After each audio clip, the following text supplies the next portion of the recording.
Kalau kamu misalnya kamu nggak memberi persembahan nih, kamu nanti nggak diberkati gitu ya. Ini sebenarnya spiritual bullying dengan menggunakan hal-hal rohani kan. Yang sebenarnya justru memutarbalikkan Injil itu sebenarnya. Tanda-tanda terjadi hal seperti itu, kita bisa melihat tanda-tanda itu dalam artian, wah ini lagi bullying nih, pakai ayat kitab suci nih. Itu tanda-tandanya gimana, Pak? Iya. Wah, aku lagi dibully nih gitu. Iya. Saya sedang mengalami pelecehan spiritual gitu ya, Pak. Ya, perlu juga dibedakan ya antara mengalami pelecehan spiritual sama baperan ya. Baperan, ada orang banyak yang baperan ya toh. Sidi-sidi wow pelecehan ini gitu. Untung ya. Perlu dulu dibedakan gitu. Jadi karena biasanya orang-orang yang mengalami pelecehan spiritualitas itu kan berangkat dari komunitas-komunitas iman gitu ya. Kamu kalau nggak ikut komunitas ini nggak masuk surga loh gitu ya. Ini pelecehan ya, seperti berkatmu berkurang loh ya. Kamu sakit loh ya. Kamu sakit dicari dosanya. Ini kan pelecehan spiritual sebenarnya.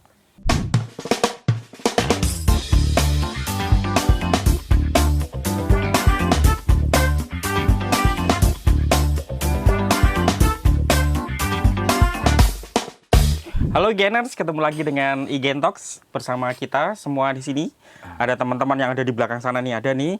Kita akan diskusi tentang banyak hal yang relate mungkin dengan kehidupan sehari-hari kita. Di kali ini kita akan membahas sesuatu yang mungkin agak-agak gimana gitu, bersama dengan Bapak Hadian. Bapak Hadian, pendeta dari GKI Ngupasan. Nah, sebelum kita mulai, Bapak, kita doa dulu. Tuhan Yesus, syukur kami aturkan kepadamu atas segala berkat dan kelimpahan apa yang sudah kami terima pada hari ini. Kali ini kami akan memulai untuk podcast membicarakan dengan beberapa hal yang mungkin akan bermanfaat bagi rekan-rekan kami yang ada di luar sana. Kiranya Tuhan berkati setiap apa yang kita diskusikan dan setiap apa yang menjadi concern kami masing-masing. Dalam nama Tuhan Yesus kami berdoa dan mengucap syukur. Haleluya. Amin. Amin. Halo Pak Dian, apa kabar? Kabar baik. Puji Tuhan. Puji Tuhan. Ya, Mas Adrian. Ya, so kita akan diskusi atau sharing tentang mungkin teman-teman kita yang ada di luar sana atau aktivis atau mungkin pendeta gitu, mengalami hal ini gitu. Nah, kita akan membicarakan tentang spiritual bullying. Nah, serem ya? Iya, serem. Seru-seru gimana gitu, Pak.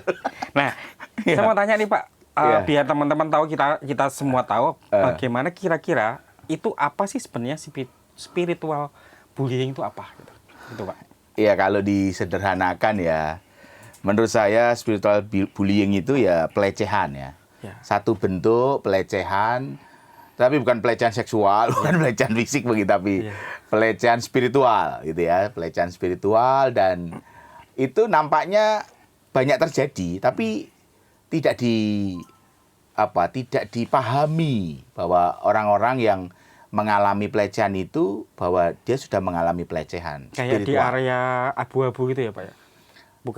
Bukan. Jadi kalau kita mau lihat secara Alkitab ya, apa yang sering dikritik Tuhan Yesus lah dalam Injil ya. Contohnya ya paling jelas itu Matius 23 itu. Jadi bagaimana para ahli Taurat itu memberi ajaran tetapi mereka sendiri tidak melakukan. Jadi mereka memberi beban, tetapi mereka sendiri tidak mau memikul beban. Jadi disitulah terjadi pelecehan spiritual. Begitu. Hingga pada akhirnya diberikan kepada Tuhan Yesus sendiri ya. Itu. Betul. Oke, kemudian biasanya itu kan karena kita di lingkungan komunitas Kristen ya Pak. Itu munculnya itu karena apa sih Pak sebenarnya? Terus kemudian bisa muncul di kelompok-kelompok apa gitu? Apakah sampai kelompok kecil atau memang hanya di kelompok besar saja gitu? Iya, mau kelompok kecil ataupun kelompok besar bisa terjadi. Bisa terjadi pelecehan spiritual. Jadi sebenarnya pelecehan spiritual itu kan kalau sederhana kita bisa katakan satu bentuk keracunan agama lah begitu ya. Satu keracunan agama di mana orang secara berlebihan memahami dan menghayati keagamaan itu sendiri gitu. Sampai kemudian dia kehilangan sesuatu yang normal gitu. Sesuatu yang sangat berlebihan begitu, kemudian dia kehilangan kenormalan di dalam hidup beragama. Nah, kalau Profesor Yahya Wijaya, dosen UKDW itu mengatakan ya kayak orang keracunan agama lah begitu. Istilahnya begitu, gitu. keracunan agama begitu kira-kira. Ya, berarti itu bisa jadi kayak misalkan taruh kata sekarang muncul yang namanya kadang-kadang mungkin besarnya itu ketika ada muncul sekte-sekte itu kali ya Pak? Ya, Nah, dalam sekte yang yang khususnya betul. nih ngomongin tentang Kristen ya, Kekristenan, gereja-gereja ya. sekte gereja Kristen gitu ya. pasti, jadi kecenderungan yang pasti menjadi salah satu ciri dari pelecehan spiritual itu adalah kultus. Kultus individu ya. Jadi dan kemudian orang menjadi sangat mengkultuskan seseorang dan menganggap dialah yang paling benar. Itu jadi ciri khas paling kelihatan dari pelecehan spiritual. Ya, Begitu. Oke, gitu. Yang berpotensi gitu, untuk bisa melakukan spiritual bullying itu siapa sih Pak? Apakah dia yang punya dia harus mempunyai otoritas, atau dia yang harus punya kekuasaan tertentu, atau justru malah dari bawah justru malah bisa melakukan itu? Potensinya itu yang paling besar itu kira-kira yang seperti apa gitu? Ya. Kalau kita ngomongin tentang di Kristen ya, di gereja ya gitu. Ya, seperti saya katakan tadi, jadi ketika kita bicara pelecehan spiritual itu salah satu ciri yang sangat identik memunculkan pelecehan spiritual adalah kultus, maka kultus itu dengan satu strata tertentu kecenderungan melecehkan itu akan jauh semakin lebih besar gitu. Nah, cuman memang tidak hanya tokoh agama, tetapi semua orang ya, semua orang dengan kehidupan agamanya yang berlebihan itu bisa melakukan pelecehan spiritual. Tapi intinya seperti tadi disampaikan Mas Adrian bahwa munculnya sekte-sekte itu kan sebenarnya berangkat dari sebuah kultus individu. Nah, kultus individu itu yang memunculkan pelecehan spiritual paling besar. Begitu. Oh, gitu. Ya, berarti memang berfokus pada orang itu sehingga pada akhirnya dia berpotensi sangat besar untuk melakukan spiritual bullying itu. Betul. Gitu. Tapi tidak menutup kemungkinan ketika taruh kata misalkan nih jemaat melakukan bullying terhadap pendetanya gitu misalkan, itu memungkinkan sekali ya Pak. Kayak Yesus lah. Kalau Yesus dulu kan di bullying dengan menggunakan kitab Taurat misalkan gitu ya. Iya, kalau pelecehan spiritual biasanya cenderungnya itu kan menggunakan aspek-aspek teologi ya. Jadi menggunakan hal-hal yang berbau rohani, lalu hal-hal rohani itu menjadi satu senjata. Itu. Jadi menurut saya kalau jemaat pada pendeta itu rodok jarang ya, kecuali pendetanya rodok bodoh gitu ya. Ya saya rasa justru seringkali itu karena pemahaman teologi yang sangat berlebihan begitu ya, itu yang kemudian menjadi sarana biasanya orang untuk melakukan pelecehan spiritual atau spiritual bullying. Biasanya bentuknya apa Pak? Entah itu verbal atau apa gitu? Macam-macam. Ya, dalam hal verbal, dalam hal pelayanan itu bisa terjadi. Jadi menegaskan pada orang-orang yang beragama, hidup beragama, jadi mereka ditakut-takuti. Gitu ya. Dalam banyak hal itu, dalam konsep, dalam pelayanan, bahkan dalam ritual-ritual gitu. Kalau kamu misalnya nggak memberi persembahan nih, kamu nanti nggak diberkati gitu ya. Ini sebenarnya spiritual bullying dengan menggunakan hal-hal rohani kan. Yang sebenarnya justru memutarbalikkan Injil itu sebenarnya. Injil yang harusnya menjadi kabar baik menjadi kabar buruk, gitu kan. Orang melakukan sesuatu bukan karena sukacita, tetapi orang melakukan karena sebuah beban terpaksa. Aku nanti kalau nggak melakukan ini, aku dikutuk, aku sakit karena aku nggak melakukan ini dan itu. Nah, itu pelecehan spiritual. Nah, begitu, kira-kira. Siap. Yeah.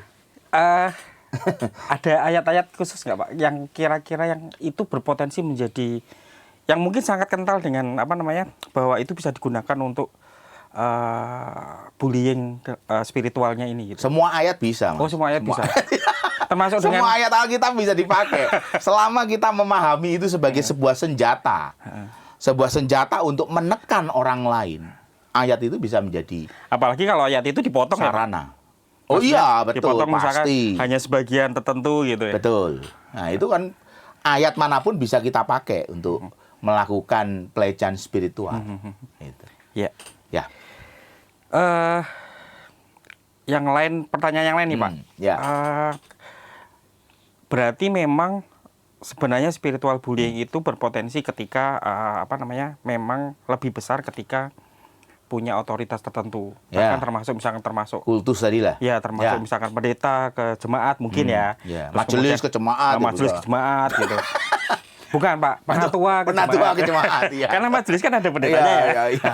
Senior ke junior Ya, itu bisa. Bahkan sampai Bisa, misalkan kayak majelis atau penatua ke kantor gitu ya. Full timer gitu misalkan. Betul. Gitu juga bisa terjadi gitu. Oke, kira-kira bagaimana caranya biar, taruh kata misalkan gini, contoh kadang-kadang kan pendeta itu kan mencoba untuk menyadarkan jemaatnya bahwa kamu itu pelayanan penting loh gitu. Ya. Nah, penting dan tanpa harus menyinggung dengan kata-kata spiritual bullying itu gitu. Oke. Jadi tanpa membuli, tanpa menggunakan ayat itu, tapi pendeta atau pemimpin gereja atau majelis atau penatua apapun itu yang di pejabat gerejawi misalkan gitu, itu tanpa harus terkesan menjadi bullying. Kira-kira membinanya gimana sih, Pak? Apa yang harus dilakukan sama beliau-beliau ini gitu? Termasuk saya ya. Penatua ya. Penatua. Iya. Jadi menurut saya kenapa spiritual bullying itu terjadi? Menurut saya karena yang dibangun adalah otoritas. Yang dibangun adalah sebuah otoritas yang seolah-olah itu harus dia bangun sendiri. Bukan sesuatu yang dari Tuhan gitu ya. Bukan sesuatu yang dihayati sebagai sebuah perjalanan hidup otentik dalam profesi apapun itu. Terlebih-lebih pendeta atau hamba Tuhan gitu kan. Nah, itu kan yang harus kita pahami bahwa otoritas kita di dalam mengerjakan kehidupan beriman itu otoritas yang kita harus hayati dari Tuhan. Sehingga ketika otoritas itu kita hayati dari Tuhan, panggilan pelayanan itu kita hayati dari Tuhan, maka kita akan menciptakan sebuah iklim, komunitas. Kan begitu. Ya. Itu kan yang dihadapi Yesus. Ya. Yang dihadapi Yesus pada para ahli Taurat dan pemimpin-pemimpin agama Yahudi saat itu. Mereka tidak membangun komunitas, mereka membangun jarak. Ya kan? Mereka memberi beban, mereka memberi satu tanggung jawab yang mereka sendiri nggak pernah pikul. Mereka memberi pengajaran yang mereka sendiri nggak pernah lakukan. Nah, ini kan persoalannya. Yeah. Jadi, seharusnya pelecehan spiritual itu tidak terjadi ketika penghayatan kita tentang otoritas di dalam melayani, dalam mengerjakan profesi kita sebagai hamba Tuhan, ya, entah penatua ataupun pendeta gitu ya, atau aktivis keagamaan begitu ya. Ketika tujuan kita itu membangun komunitas. Membangun komunitas dalam iklim yang sehat, ya, pasti tidak akan terjadi pelecehan spiritual. Gitu. Ya. Semua orang dilibatkan, semua orang dihargai pada porsinya. Ya, mereka juga punya satu perjalanan spiritual masing-masing. Dan itu dibangun dalam sebuah iklim komunitas, komunal. Ya. Tidak akan terjadi spiritual bullying. Ya. Ya, gitu. Ya, kalaupun misalkan terjadi atau ada tanda-tanda terjadi hal seperti itu, kita bisa melihat tanda-tanda itu dalam artian, wah ini lagi bullying nih, pakai ayat kitab suci nih. Itu tanda-tandanya gimana, Pak? Iya. Wah, aku lagi dibully nih gitu. Iya. Jadi begini, spiritual bullying itu akan terasa akan orang bisa mengamati ini bahaya loh, ini sudah mulai menjurus ke spiritual bullying begitu ya. Akan terjadi relasi-relasi yang tidak sehat. Relasi-relasi yang tidak sehat, mulai terjadi kultus individu ya. Kalau bukan pendeta ini, kalau bukan penatua ini, wow, semua itu nggak didengar gitu ya. Ini spiritual bullying itu menjadi satu gelombang, menjadi satu bola salju yang akan semakin menggelinding dan semakin besar. Termasuk blocking gitu ya Pak? Iya. Kubu sana, kubu sini. Nah, itu kan menjadi hal yang kemudian memunculkan perjalanan spiritual bullying itu terjadi. Iya. Begitu. Nah, satu buku yang menarik itu tulisan dari David Johnson sama Van Vonderen itu ya. Jadi ada satu buku yang penting ini, menarik, jadi cuman agak sulit ditemukan buku ini, sudah cukup lama ya. Saya baru cukup dapat. lama. Saya baru iya. dapatnya. Iya, ini saya dapat juga fotokopian.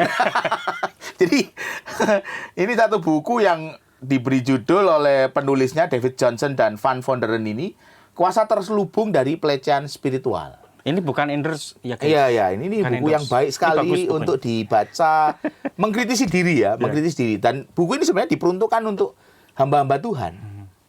Untuk melihat diri mereka, menyadari bahwa karena siapapun bisa jatuh pada pelecehan spiritual ini. Jadi seorang hamba Tuhan pun ya seperti saya ini pendeta ya bisa jatuh pada pelecehan spiritual ketika kita tidak menyadari. Iya. Ya. Terus kemudian kalau misalkan kita mau melihat bahwa wah ada potensi terjadi pelecehan spiritual gitu. Ya. Kalau kita sebut agak susah ya ngomongin spiritual bullying gitu. Mungkin pelecehan seksual gitu.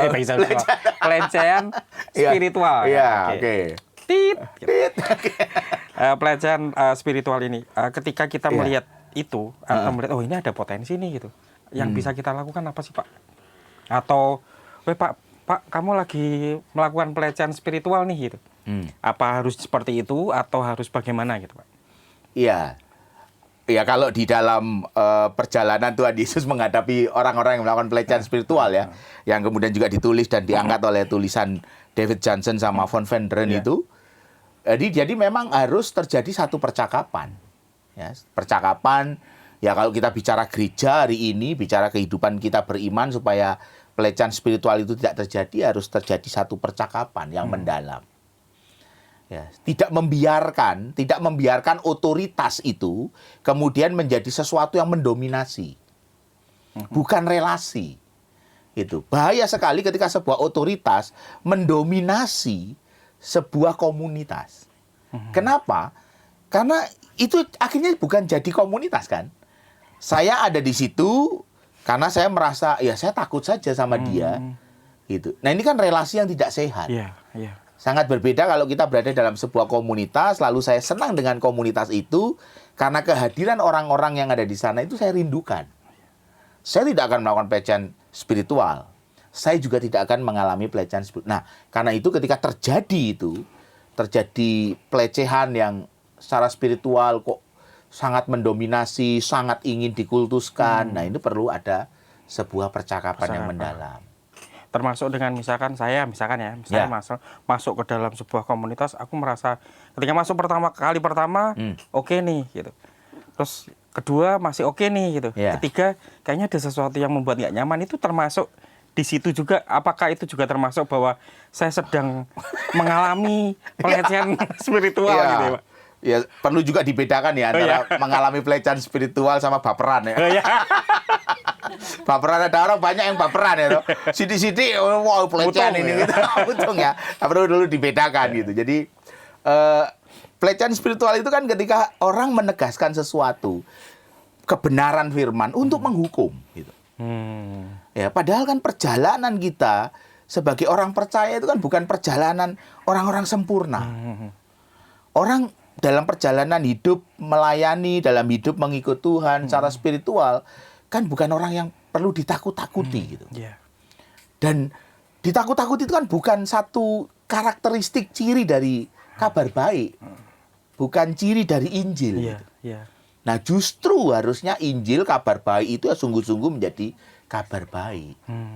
Nah, itu hal yang penting saya rasa, perlu ditekankan. Jadi juga tidak serta-merta kemudian orang baperan itu kita lihat sebagai orang yang pelecehan spiritual gitu. Mengalami pelecehan ya gitu. Enggak, ada orang yang baperan, kita juga harus hati-hati. Gitu, Mas Adrian.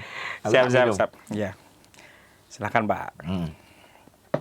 Ada beneran toh, Pak? Ano banyune kok.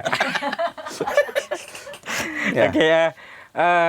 Kemudian gini Pak, kira-kira kan ada beberapa teman-teman yang mungkin mengalami pelecehan spiritual gitu. Ya. Kira-kira pesan penguatan apa yang bisa dilakukan, apa yang bisa mungkin kita Menolong. bisa sampaikan ke e-gainers mengenai tentang hal itu gitu. Kira-kira apa yang bisa kita berikan untuk penguatan mereka gitu. Bagaimana, apa yang harus mereka lakukan, apa yang harus mereka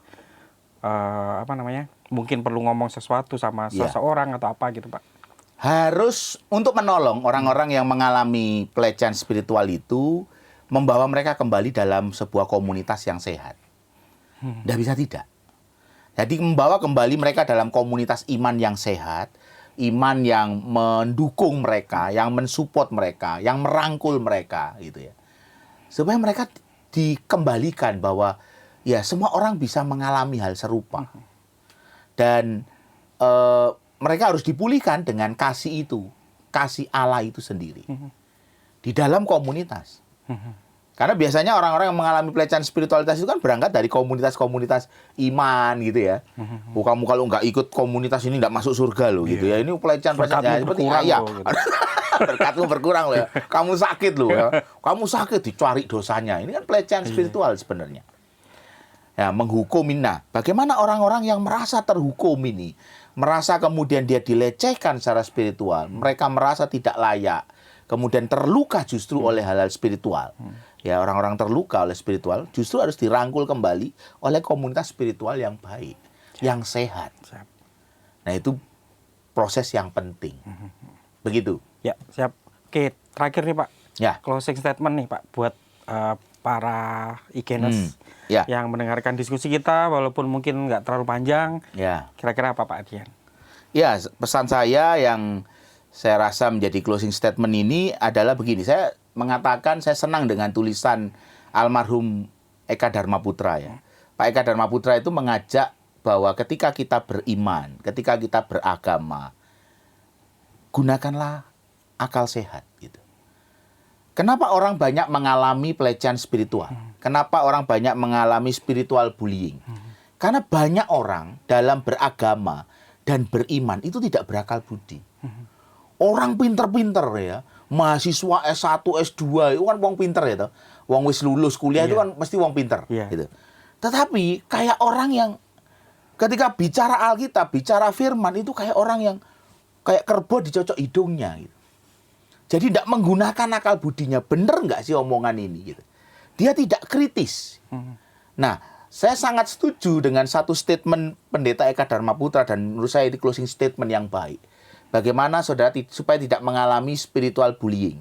Saudara harus di dalam beragama, saudara hidup dalam agama dengan berakal budi, berakal sehat. Itu saja closing statement saya dan ya semoga ini semua menolong kita, menyadarkan kita ya. Siap. Begitu. Ya. Terima kasih Pak Adian. Oke. Terakhir, Ya. kita akhiri untuk diskusi kita kali ini dengan doa dari Pak Adian. Oke. Biar Ya. berkat juga berlimpah. Amin. Berkecukupan. Oke. Ya, mari kita berdoa. Ya.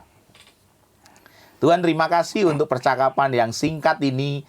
Percakapan yang menyadarkan kami ada satu realita, ada satu fenomena yang bisa terjadi dalam hidup kami beriman, yaitu pelecehan spiritual. Tuhan, tolong kami dengan apa yang sudah kami dengar, yang sudah kami renungkan bersama. Kami boleh belajar bagaimana kami beriman, bagaimana kami beragama. Supaya kami tidak juga menjadi orang-orang yang keracunan agama. Kami menjadi orang-orang yang bijak di dalam menerima pesan-pesan rohani. Kami menggunakan akal budi kami menjadi orang-orang yang kritis di dalam kami beriman. Karena kami percaya bahwa iman yang Tuhan ajarkan kepada kami, iman yang tetap akan melibatkan akal budi kami. Tuhan tolong kami, setiap orang, setiap anak-anak Tuhan ini, untuk hidup di dalam iman yang berakal budi, supaya kami tidak menjadi orang-orang yang keracunan agama. Di dalam Tuhan Yesus, Tuhan yang mengasihi kami sudah berdoa dan mengucapkan syukur. Amin. Amin. Terima kasih Pak Adian. Sampai jumpa di Igen Talks berikutnya. Dadah.